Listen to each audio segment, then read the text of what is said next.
नमस्कार दोस्तों। संविधान के महत्वपूर्ण अनुच्छेद यह एक ऐसा टॉपिक है जहां से एग्जाम में प्रश्न जरूर पूछे जाते हैं। यहां से हर बार एक या दो क्वेश्चन हर एग्जाम में पूछे जाते हैं। फिर आप चाहे एसएससी का एग्ज़ाम दे रहे हो, चाहे यूपी पीसीएस का एग्ज़ाम दे रहे हो, या फिर यूपी आरओ या बिहार पीसीएस का, ये आपके लिए मोस्ट इम्पॉर्टेंट टॉपिक है। तो चलिए शुरू करते हैं बिना किसी देरी के। पहला अनुच्छेद देख लेते हैं। तो पहला अनुच्छेद 1, यह संघ हुआ उसके राज्य क्षेत्र के बारे में हमको बताता है। वहीं दूसरा अनुच्छेद देख लेते हैं। तो ये नए राज्यों का संघ में प्रवेश, इस बारे में यह वर्णन करता है अनुच्छेद 2। अर्थात किसी भी राज्य को यदि भारत का संघ का अभिन्न अंग बनना हो तो उसे अनुच्छेद 2 में संशोधन करना पड़ेगा। तो इस प्रकार से अनुच्छेद 2। अगला अनुच्छेद देख लेते हैं, अनुच्छेद 3। तो अनुच्छेद 3 ये राज्यों के नाम में परिवर्तन का उल्लेख करता है।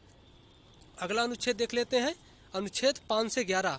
ये 5 से 11 नंबर तक 7 अनुच्छेद हैं जो ये नागरिकता संबंधी अनुच्छेद हैं। ये याद रखिएगा, नागरिकता संबंधी अनुच्छेदों को 5 से 11 में रखा गया है। अगला देख लेते हैं, अनुच्छेद 12। ये राज्य की परिभाषा इसमें दी गई है। वहीं अनुच्छेद 13, इसमें मूल अधिकारों को असंगत या अल्पीकरण करने वाली विधियां दी गई हैं। वहीं देख लेते हैं अनुच्छेद 14। तो विधि के समक्ष समता अनुच्छेद 14 में है और ये मोस्ट इम्पॉर्टेंट भी है। अनुच्छेद 15 देख लेते हैं, धर्म जाति लिंग पर भेदभाव का प्रतिषेध किया गया है अनुच्छेद 15 के आधार पर। अगला अनुच्छेद देख लेते हैं, अनुच्छेद 16, लोक नियोजन में अवसर की समानता है। अर्थात किसी भी नौकरी में सभी व्यक्तियों को समान अधिकार है कि वह उस चीज़ में फॉर्म डाल सकता है या नहीं, मतलब नौकरी पाने के लिए समान अधिकार दिया गया है अनुच्छेद 16 के तहत। अगला अनुच्छेद देख लेते हैं, अनुच्छेद 17। ये अस्पृश्यता का अंत किया इसमें दिया गया है कि किसी के साथ भी छुआछूत जैसी प्रक्रिया नहीं अपनाई जा सकती।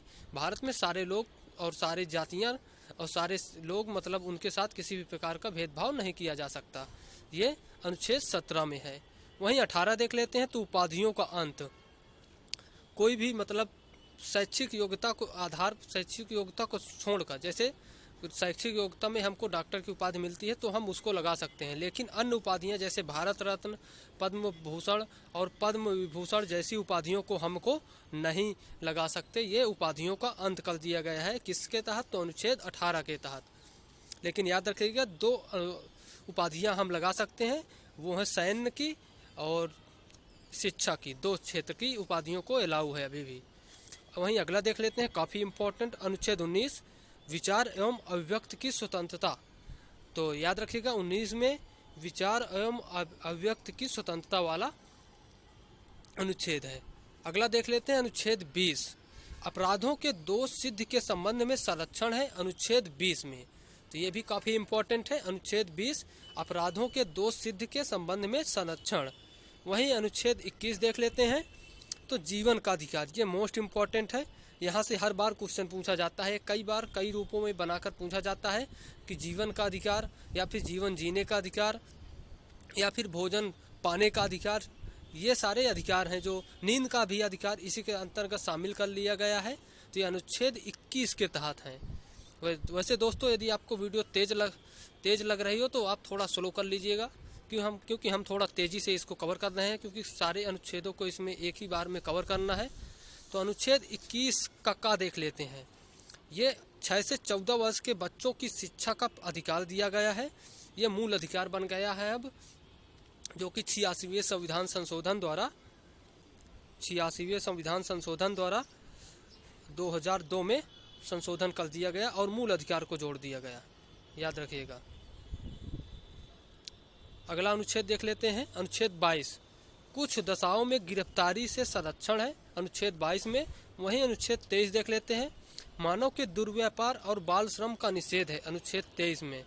तो ये भी काफ़ी इम्पोर्टेंट है, अनुच्छेद 23, मानव और दुर्व्यापार और बाल श्रम का निषेध अनुच्छेद 23। वहीं 24 देख लेते हैं, कारखानों में बालक का नियोजन का प्रतिषेध है, इसमें मना है कि 24 के अनुसार बालकों को कारखानों पे नहीं लगाया जा सकता, ये याद रखिएगा। अगला क्वेश्चन देख लेते हैं, 25, धर्म का आचरण और प्रचार की स्वतंत्रता। तो अनुच्छेद 25 में धर्म का आचरण और प्रचार की स्वतंत्रता अनुच्छेद 25 में है। वहीं अनुच्छेद 26 में क्या है, तो धार्मिक कार्यों के प्रबंधन की स्वतंत्रता अनुच्छेद 26 में है, ये भी काफ़ी इम्पोर्टेंट है। वहीं अगला 29 देख लेते हैं, अनुच्छेद नंबर 29, अल्पसंख्यक वर्गों के हितों का संरक्षण, मोस्ट इम्पॉर्टेंट है, कई बार एग्जामों में ये पूछा हुआ है भी। अगला देख लेते हैं अनुच्छेद 30, शिक्षा संस्थानों की स्थापना और प्रशासन करने का अल्पसंख्यक वर्गों का अधिकार, ये अनुच्छेद 30 में है।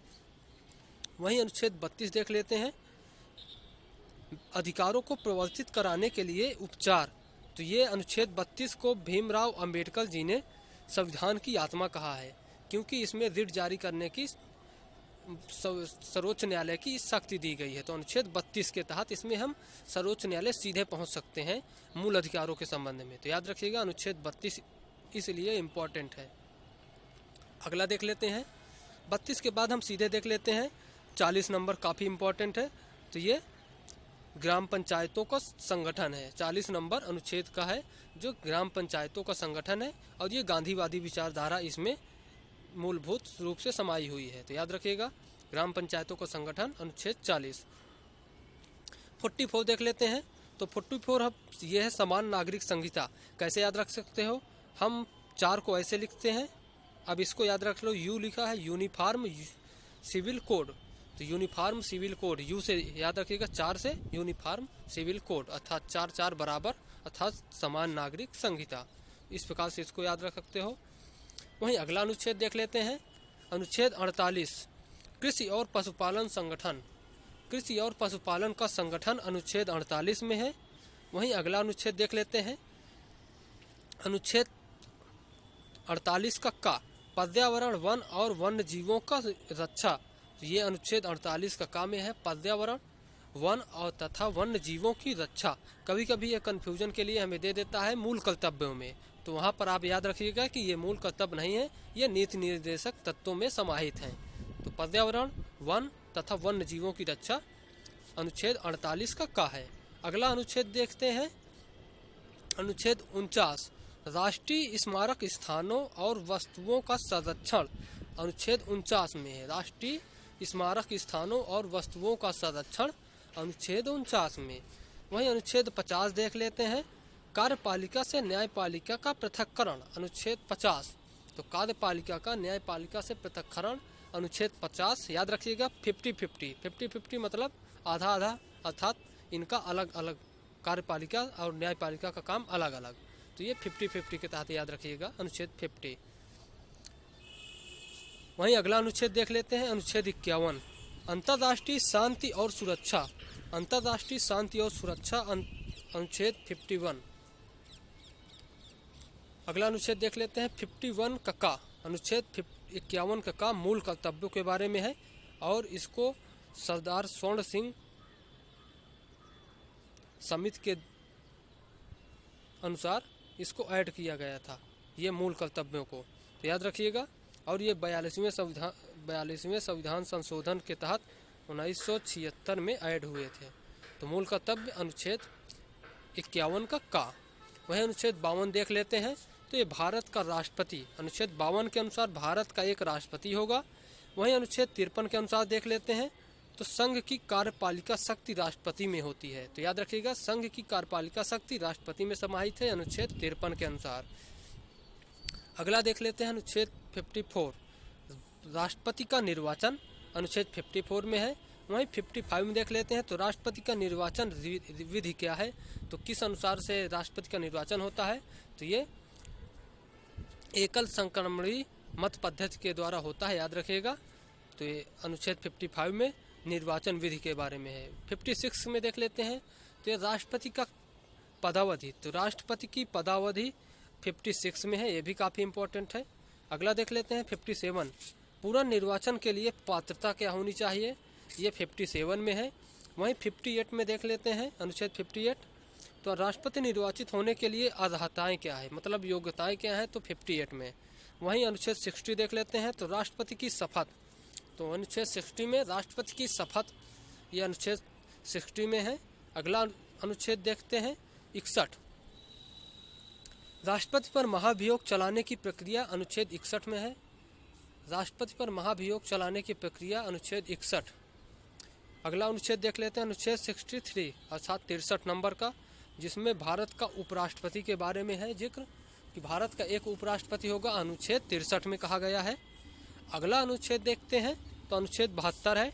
ये भारत राष्ट्रपति की क्षमादान शक्ति के बारे में बताता है। ये काफ़ी इंपॉर्टेंट है और कई बार एग्जामों में पूछा हुआ है कि राष्ट्रपति की क्षमादान की शक्ति अनुच्छेद 72 के तहत है। अनुच्छेद 74 देख लेते हैं, राष्ट्रपति को सलाह देने के लिए मंत्रिपरिषद, अनुच्छेद 74। राष्ट्रपति को सलाह देने के लिए मंत्रिपरिषद, अनुच्छेद 74। वहीं अनुच्छेद 76 देख लेते हैं तो भारत का महान्यायवादी, ये काफ़ी इंपॉर्टेंट है, भारत का महान्यायवादी अनुच्छेद 76 में। वहीं अनुच्छेद 79 देख लेते हैं तो ये संसद है, 79। अगला अनुच्छेद देख लेते हैं, अब ट्रिक देख लीजिएगा, ट्रिक में है सरला। 79 में सा से संसद और रा से राज्यसभा और ला से लोकसभा, तो 79, 80, 81 संसद, राज्यसभा, लोकसभा। ये इस प्रकार आप याद रख सकते हो कि अनुच्छेद 80 में राज्यसभा है और अनुच्छेद 81 में लोकसभा, अनुच्छेद 87 राष्ट्रपति का विशेष अभिभाषण है। याद रखिएगा, राष्ट्रपति का विशेष अभिभाषण अनुच्छेद 87 में है। तो ओके दोस्तों, अगला देखते हैं,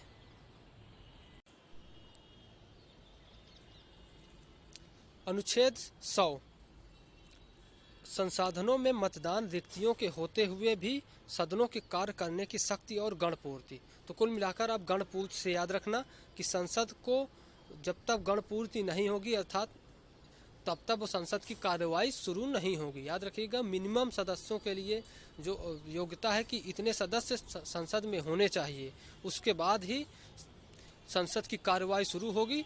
ये किस में है तो ये 100 में है। याद रखिएगा, अनुच्छेद 100 में गणपूर्ति शब्द याद रखिएगा। अगला देख लेते हैं 108। तो कुछ दशाओं में दोनों सदनों की संयुक्त बैठक का प्रावधान है, तो ये संयुक्त बैठक अनुच्छेद 108 में है। वहीं अनुच्छेद 110 में देख लेते हैं तो धन विधेयक की परिभाषा है, अनुच्छेद 110 धन विधेयक की परिभाषा। अगला देख लेते हैं अनुच्छेद 111 विधेयकों पर अनुमति, अनुच्छेद 111 में राष्ट्रपति की वीटो शक्ति, इसे कह सकते हैं हम कि विधेयकों पर अनुमति राष्ट्रपति दे या ना दे या फिर उसको अपने पास रोक कर रख ले, तो ये अनुच्छेद 111 में है। याद रखिएगा कि राष्ट्रपति की जो वीटो शक्ति है राज्यपाल की वीटो शक्ति से कम होती है। राज्यपाल को वीटो शक्ति के मामले में राष्ट्रपति से अधिक शक्तियां प्राप्त हैं, ये मोस्ट इम्पॉर्टेंट है, आप यहाँ पर गलती कर सकते हो।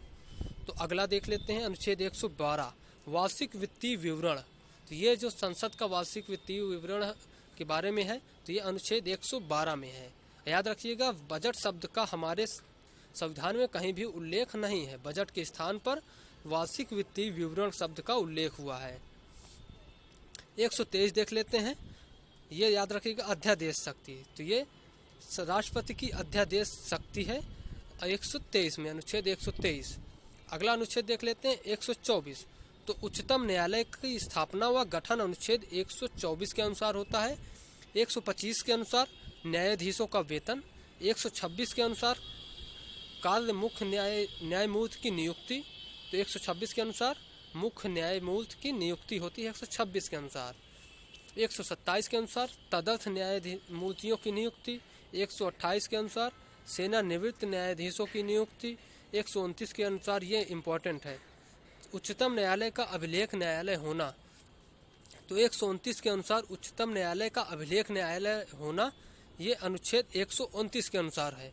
वहीं 130 के अनुसार उच्चतम न्यायालय का स्थान, तो अनुच्छेद 130 के अनुसार उच्चतम न्यायालय का स्थान क्या है, ये 130 में है। 131 मोस्ट इम्पॉर्टेंट है, ये उच्चतम न्यायालय की आरंभिक अधिकारिता बताता है कि जैसे कि 2 या 2 से अधिक राज्यों के बीच कोई झगड़ा हो जाता है तो उस झगड़े को सिर्फ और सिर्फ सर्वोच्च न्यायालय में ले जाया जा सकता है, तो ये अनुच्छेद 131 के तहत है। 132 देख लेते हैं, 137 देख लेते हैं जो काफ़ी इम्पोर्टेंट है, तो ये निर्णय एवं आदेशों का पुनर्विलोकन।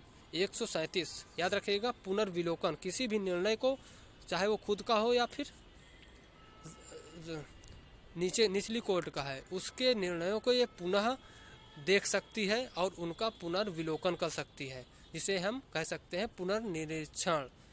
137 के अनुसार 143 में देख लेते हैं, अनुच्छेद 143 उच्चतम न्यायालय से परामर्श करने की राष्ट्रपति की शक्ति अनुच्छेद 143 में है।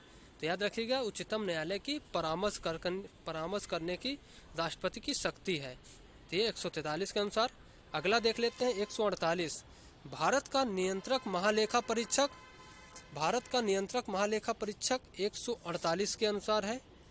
इसमें है CAG का प्रावधान। 149 देख लेते हैं, तो नियंत्रक महालेखा परीक्षक के कर्तव्य एवं शक्तियाँ। तो 150 के अनुसार नियंत्रक महालेखा परीक्षक की कर्तव्य और शक्तियाँ हैं। वहीं 150 के अनुसार संघ के राज्यों के लेखन का प्रारूप 150 में। वहीं 153 में राज्यों के राज्यपाल।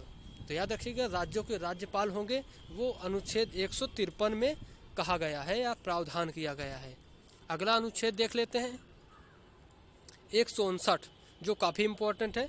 राज्यपाल द्वारा शपथ या प्रतिज्ञान करना अर्थात शपथ ग्रहण करना राज्यपाल द्वारा 159 में है। अनुच्छेद 163 देख लेते हैं, राज्यपाल को सलाह देने के लिए मंत्रिपरिषद।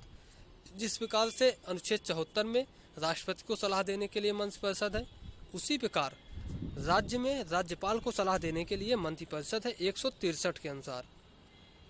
अनुच्छेद 164 मंत्रियों के बारे में उपबंध किए गए हैं 164 के अनुसार। अगला अनुच्छेद देख लेते हैं 165, तो ये राज्य का महाधिवक्ता। जिस प्रकार से केंद्र में महान्यायवादी होता है अनुच्छेद 76 के अनुसार, उसी प्रकार राज्य में महाधिवक्ता होता है 165 के अनुसार, अनुच्छेद 165। ये भी मोस्ट इम्पॉर्टेंट है। और 166 देखते हैं, तो राज्य सरकार का संचालन कैसे करना है, इस बारे में प्रावधान है 166 में। 167 अनुच्छेद राज्यपाल को जानकारी देने के संबंध में मुख्यमंत्री के कर्तव्य 167 में है। याद रखिएगा, अनुच्छेद 167 में राज्यपाल को जानकारी देने के संबंध में मुख्यमंत्री के कर्तव्य 167। अनुच्छेद 168, तो राज्य के विधानमंडल का गठन। तो 168 में राज्य के विधानमंडल का गठन। 170 में विधान सभाओं की संरचना है। और विधान परिषद 171 विधान परिषद के बारे में संरचना है। वहीं 172 में राज्यों के विधानमंडल की अवधि जो कार्यकाल है वो कितना होना चाहिए, इस बारे में अनुच्छेद 172 में है। 199 देख लेते हैं, धन विधेयक की परिभाषा है। तो धन विधेयक की परिभाषा अनुच्छेद 199 में है। वहीं अनुच्छेद 200 देख लेते हैं, तो विधेयकों पर अनुमति, यह वीटो शक्ति है राज्यपाल की। ये याद रखिएगा, अनुच्छेद 200 में राज्यपाल के लिए वीटो शक्ति दी गई है, अनुच्छेद 200। वहीं 202 देख लेते हैं, तो राज्यों का वार्षिक वित्तीय विवरण। तो याद रखिएगा, यहाँ पर भी वहाँ केंद्र में 112 में दिया है कि संसद के लिए जो वार्षिक वित्तीय विवरण, तो यहाँ पर राज्य के विधानमंडल के लिए वार्षिक वित्तीय विवरण दिया गया है राज्यों के लिए। अनुच्छेद 213 देख लेते हैं, विधानमंडल में अध्यादेश सत्यापित करने के राज्यपाल की शक्ति। तो ये अनुच्छेद 213 है, जहाँ केंद्र में 123 है राष्ट्रपति के लिए, तो वहीं राज्य में 213 है अनुच्छेद नंबर के अनुसार। अगला अनुच्छेद देख लेते हैं, अनुच्छेद 214 राज्यों के लिए उच्च न्यायालय का प्रावधान है। तो अनुच्छेद 214 के अनुसार याद रखिएगा, राज्यों के लिए उच्च न्यायालय का प्रावधान अनुच्छेद 214 के अनुसार है।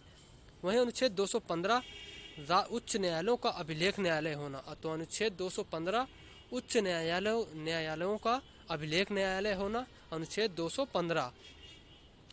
अगला अनुच्छेद देख लेते हैं, तो अनुच्छेद 216 उच्च न्यायालय का गठन कैसे करना है, अनुच्छेद 216 में है।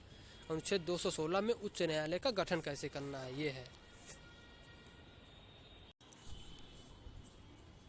अगला अनुच्छेद देखते हैं, अनुच्छेद 226 मोस्ट इम्पॉर्टेंट है, कुछ रिट निकालने के लिए उच्च न्यायालय की शक्ति। तो जिस प्रकार से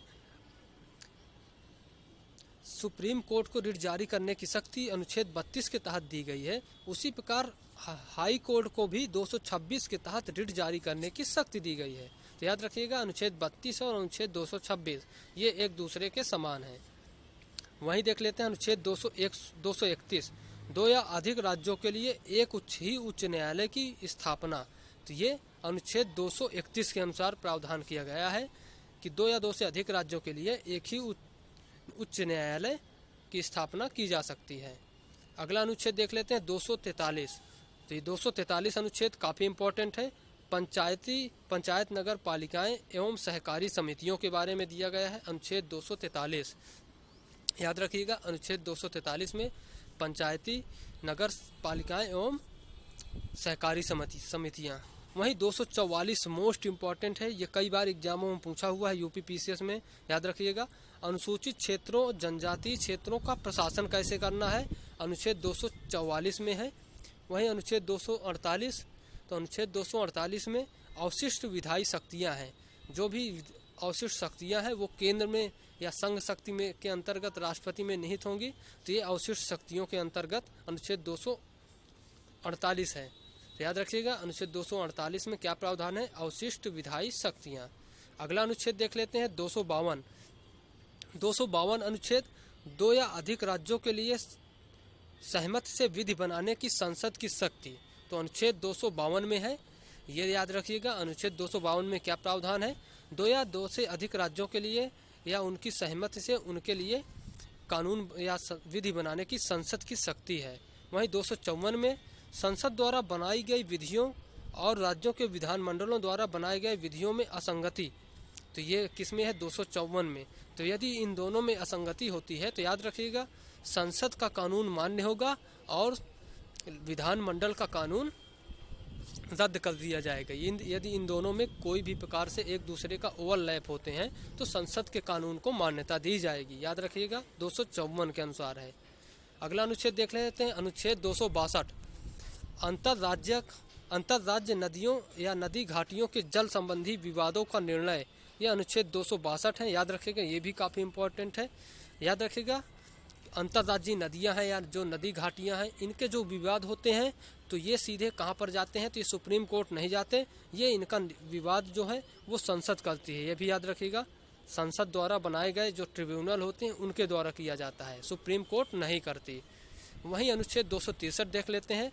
तो अंतर्राज्यीय विकास परिषद का गठन किया जाता है और ये राष्ट्रपति द्वारा किया जाता है। तो अनुच्छेद 263 में प्रावधान है कि अंतर्राज्यीय विकास परिषद का गठन किया जाएगा।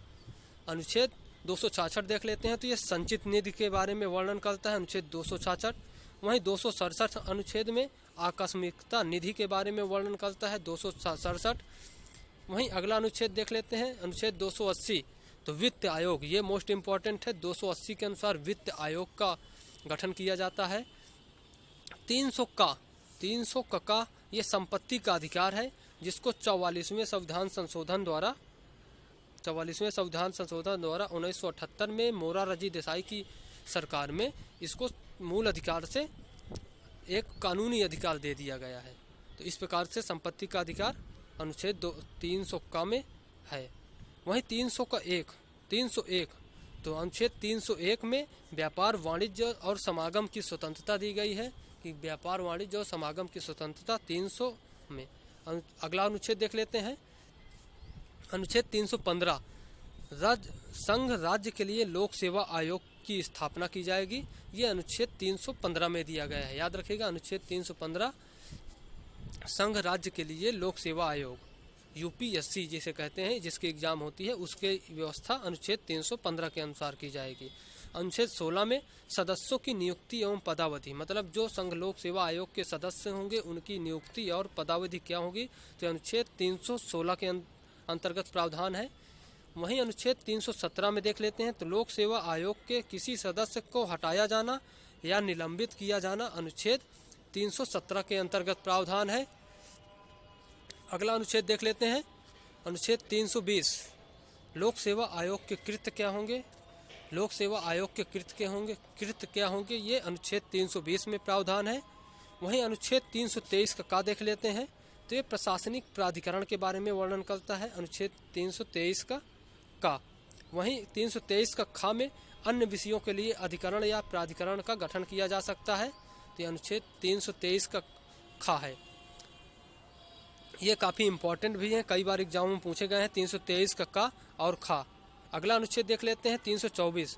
तो 324 निर्वाचन आयोग के बारे में वर्णन करता है। याद रखिएगा, निर्वाचन आयोग में जो शक्तियां हैं उसको दी गई हैं या उसके गठन से संबंधित ये सारी 324 के अंतर्गत हैं। वहीं 329 में निर्वाचन संबंधी मामलों में न्यायालय के हस्तक्षेप का वर्णन किया गया है। तो निर्वाचन संबंधी मामलों में न्यायालय के हस्तक्षेप का वर्णन ये 329 में दिया गया है। 330 देख लेते हैं। लोकसभा में अनुसूचित जाति अनुसूचित जनजाति के लिए स्थानों का संरक्षण है। याद रखिएगा, 330 में SC और ST के लिए संरक्षण है। 343 देख लेते हैं। संघ की राजभाषा क्या होगी? ये 343 में है, संघ की राजभाषा। अनुच्छेद 343 काफ़ी इम्पोर्टेंट है। वहीं 344 देख लेते हैं। राज्य भाषा के संबंध में आयोग और संसद की समिति। तो याद रखिएगा, 344 के अनुसार राजभाषा के संबंध में आयोग और संसद की समितियां होंगी। वहीं 350 का देख लेते हैं। प्राथमिक स्तर पर मातृभाषा में शिक्षा की सुविधाएं प्रदान की जाएंगी।